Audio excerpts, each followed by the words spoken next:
Hello bachcho, let's read the question first. So the question says, if the seventh term of an HP is 1 upon 10 and 12th term is 1 upon 25, then the 20th term is, तो हमें इस HP की 20th term find करनी है. सबसे पहले हम यहाँ पे की कॉन्सेप्ट समझेंगे कि if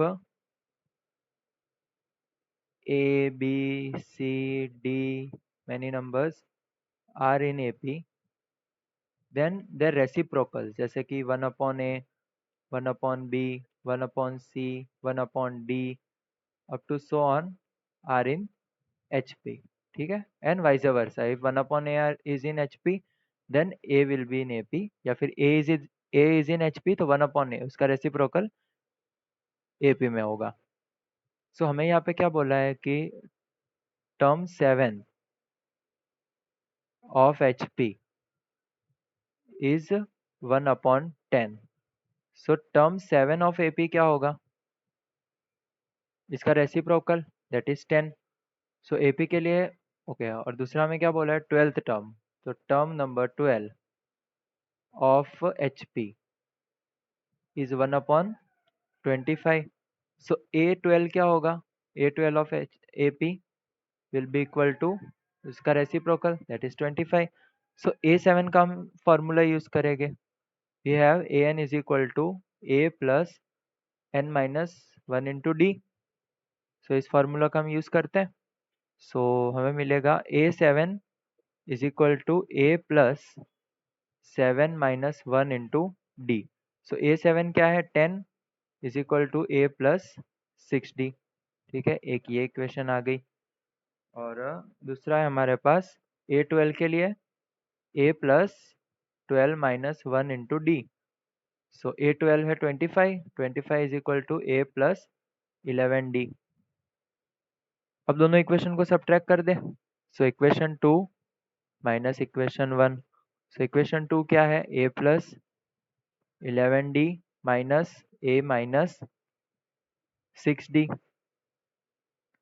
is equal to 25 minus 10. So A minus A will be 0, 11D minus 6D that is 5D. Oh sorry,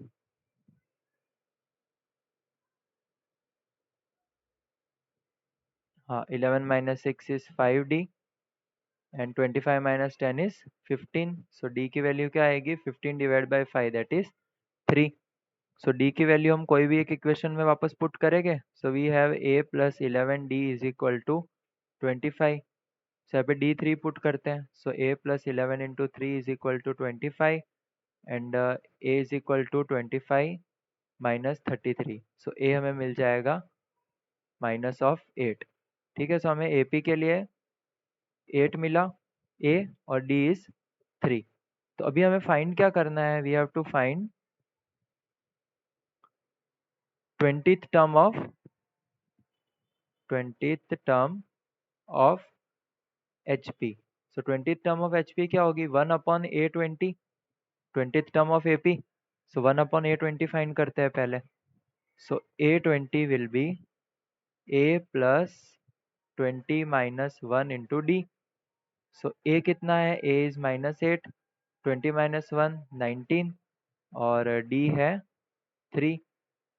सो ये हो जाएगा A20 is equal to minus 8 plus 19 3 जा 57 and 57 minus 8 is 49. So A20 हमें मिला 49. So 20th term of HP will be 1 upon 49. So this is our answer. So option number D, 1 upon 49 is the correct option. Hope you understood it well. Best of luck.